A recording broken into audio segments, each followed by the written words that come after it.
Hello friends, welcome to my YouTube channel Richa Maurya GS. कैसे हैं आप लोग? आप सभी बता दीजिए। इसके बाद हम चलेंगे क्लास पे। ठीक है, तो ये आज हम लोग पढ़ने वाले हैं भारतीय संविधान, यानी पॉलिटी की क्लासेस आपकी आज से चलने वाली है, और वो भी सीक्वेंस में क्लासेस चलेगी। तो आप लोगों को अगर वीडियो पसंद आएगा तो आप कमेंट करके बताइएगा। इस क्लास को मैं रेगुलर कर दूंगी, आप सबके लिए रेगुलर क्लासेस में बनाना स्टार्ट कर दूंगी, क्योंकि बहुत मेहनत लगती है। और अगर आप लोगों को पसंद नहीं आएगा तो फिर मेरा बनाने का कोई फायदा भी नहीं है। तो आप लोग बताइएगा कि आपको वीडियो कैसा लग रहा है। अगर कोई कंफ्यूजन होगा तो आप कमेंट पे पूछ सकते हैं। ठीक है, तो चलिए हम स्टार्ट करते हैं। भारतीय संविधान का विकास। ठीक है, तो जो भारतीय संविधान है वो अचानक एक दिन में नहीं बन गया है। इसका भी एक हिस्ट्री रही, इसकी भी एक हिस्ट्री रही है। ठीक है, ये विकास कैसे कैसे हुआ, ये विकसित हुआ तो कैसे हुआ, किन कारणों से हुआ, ये सारी चीजें हम स्टार्टिंग से पढ़ेंगे। पहले भारतीय संविधान को बाद में पढ़ेंगे, जो संविधान है हमारा उसके पहले हम उसके विकास के बारे में पढ़ेंगे। ठीक है, तो भारतीय संविधान का विकास। ठीक है, तो हम देखते हैं 1757 ईस्वी का प्लासी का युद्ध। ठीक है, 1757 ईस्वी का प्लासी का जो युद्ध और 1764 के बक्सर का युद्ध। ठीक है, 1764 के बक्सर के युद्ध। ठीक है, तो इन युद्धों में जो 1757 में प्लासी का युद्ध हुआ और 1764 में जो बक्सर का युद्ध हुआ, उसमें क्या हुआ कि अंग्रेजों को जीत मिली। ठीक है, इन दो युद्धों में अंग्रेजों को जीत मिली। ठीक है, अब इस जीत से इनको क्या फायदा मिला, कि क्या इस जीत का इस युद्ध का क्या परिणाम हुआ, हम देख लेते हैं। ठीक है, तो बंगाल पर ब्रिटिश ईस्ट इंडिया का शासन।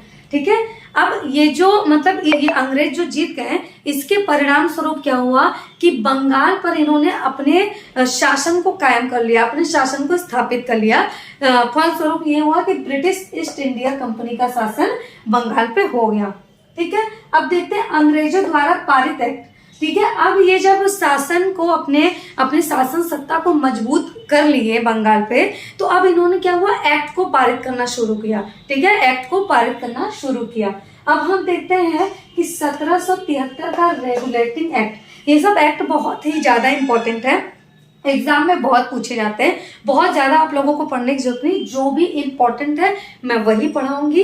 ठीक है, तो देखते हैं 1773 का रेगुलेटिंग एक्ट। ठीक है, तो 1773 के रेगुलेटिंग एक्ट में क्या है, अत्यधिक संवैधानिक महत्व, मतलब संवैधानिक महत्व के हिसाब से ये एक्ट बहुत ही ज्यादा इंपॉर्टेंट है। ठीक है, अब इसके परिणाम स्वरूप क्या हुआ कि भारत में कंपनी के कार्यों को नियमित एवं नियंत्रित किया गया। ठीक है, अब शासन सत्ता British east India company Bharat में रूल तो कर रही है, लेकिन इसको ब्रिटेन की संसद से नियंत्रित किया जा रहा है। ठीक है, ब्रिटेन की संसद से इसको नियंत्रित किया जा रहा है कि इसको भारत में जो इन्होंने शासन को चलाना प्रारंभ किया है। ठीक है, तो भारत में क्या होता है, इस 1773 के रेगुलेटिंग एक्ट में क्या होता है कि भारत में कंपनी से मतलब ये हो गया कि ब्रिटिश ईस्ट इंडिया कंपनी, ठीक है, के कार्यों को नियमित, रेगुलर एवं कंट्रोल करना शुरू कर दिया। कहां से? ब्रिटेन की संसद से। ठीक है, इसके बाद क्या होता है, इसके द्वारा पहली बार कंपनी के प्रशासनिक और राजनीतिक कार्यों को मान्यता मिली। ठीक है, जो कंपनी मैंने बता दिया, ईस्ट इंडिया कंपनी के प्रशासनिक, एडमिनिस्ट्रेटिव एंड पॉलिटिकल वर्क को क्या हुआ, मान्यता मिला। इसके बाद देखते हैं केंद्रीय शासन की नियुक्ति रखी गई। अभी तक क्या था कि जो ईस्ट इंडिया कंपनी थी, जगह जगह पे वो जीत के वहां पे शासन किया करती थी, लेकिन अब शासन सत्ता को केंद्रीकृत कर दिया गया, यानी एक कर दिया गया है।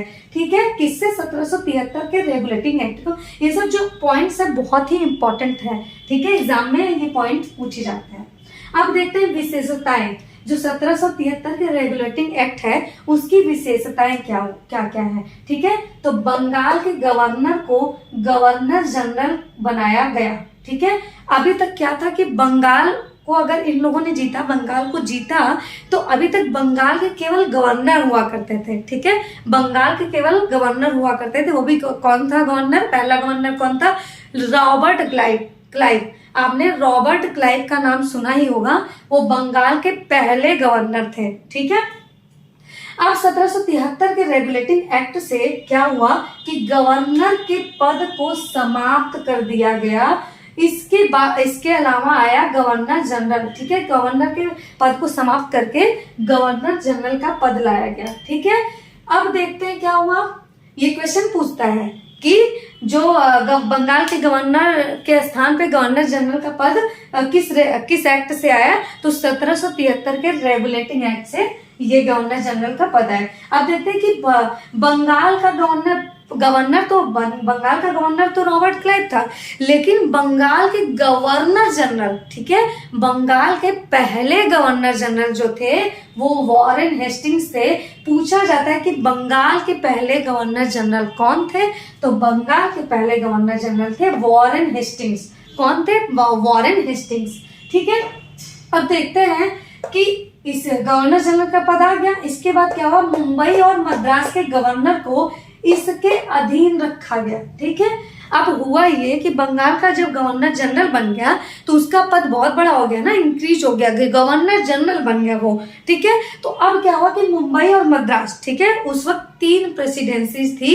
एक बंगाल प्रेसिडेंसी थी, मद्रास प्रेसिडेंसी थी और मुंबई प्रेसिडेंसी थी, ठीक है। तो मुंबई और मद्रास के गवर्नर अब क्या, जो भी मुंबई और मद्रास के गवर्नर अब जो भी कार्य करेंगे बंगाल के गवर्नर जनरल के अंतर्गत रह के कार्य करेंगे, ठीक है।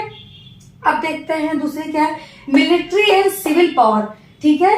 तो मिलिट्री और सिविल पावर जो है अब किसके हाथ में है, गवर्नर जनरल, यानी जो भी गवर्नर जनरल होंगे वो और उनके 4 सदस्य, जो परिषद के जो 4 सदस्य है, मतलब ये जो 4 सदस्यीय परिषद है वो गवर्नर जनरल की सहायता के लिए ये बनाए गए हैं। ये जो परिषद बनाए गए गवर्नर जनरल की सहायता के लिए बनाए गए हैं। तो 4 सदस्यीय परिषद को सौंपा गया, यानी जो मिलिट्री और सिविल पावर है वो गवर्नर जनरल के अलावा 4 सदस्यीय परिषदों को भी सौंपा गया है, ठीक है। अब डिसाइडिंग वोट, यानी निर्णायक जो मत का डिसीजन जो लेना है वो किसके हाथ में है, गवर्नर जनरल के पास है, ठीक है। अब देखते हैं 1774 ईस्वी का, यानी 1774 ईस्वी में क्या हुआ था। तो ये जो रेगुलेटिंग एक्ट आया, इसके बाद इसके अगले ही साल यानी 1774 ईस्वी में क्या होता है, कलकत्ता में, ठीक है, कहाँ पे, कलकत्ता में क्या हुआ, एससी यानी सुप्रीम कोर्ट, एससी यानी सुप्रीम कोर्ट की स्थापना हुई 1774। क्वेश्चन पूछता है कि सुप्रीम कोर्ट की स्थापना कलकत्ता में कब हुई थी, तो 1774 में हुई थी, ठीक है। तो 1774 में कलकत्ता में क्या हुआ, एक सुप्रीम कोर्ट की स्थापना की गई, ठीक है। और ये जो सुप्रीम कोर्ट की स्थापना की गई थी ये केवल कलकत्ता के लिए था, पूरे भारत के लिए नहीं था, केवल कलकत्ता के लिए था, ठीक है। अब देखते हैं कि ये जो सुप्रीम कोर्ट था उसमें उस सुप्रीम कोर्ट में कितने जजों की संख्या थी, तो 4 जजों की संख्या थी, जिसमें से एक मुख्य न्यायाधीश थे, ठीक है, एक मुख्य न्यायाधीश थे जिनका नाम क्या है, एलिजा इम्पे, ठीक है, जिसका नाम क्या है, एलिजा इम्पे।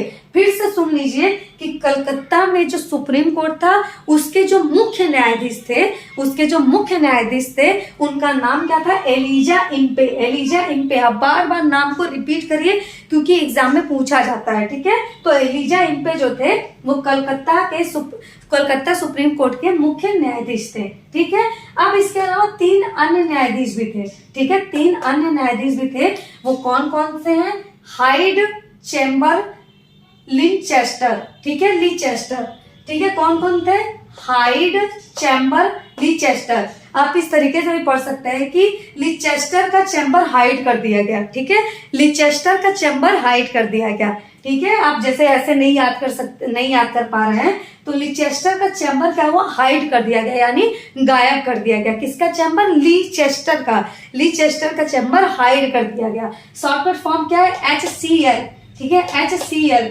H से हाइड हो गया, C से चैम्बर हो गया, L से हो गया लीचेस्टर, ठीक है। तो लीचेस्टर का चैम्बर गायब कर दिया यानी हाइड हो गया, ठीक है।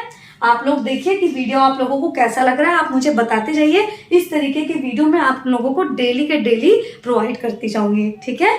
आपको अगर वीडियो पसंद आए तो कमेंट करिए, लाइक करिए, सब्सक्राइब जरूर करिएगा, ठीक है। धन्यवाद।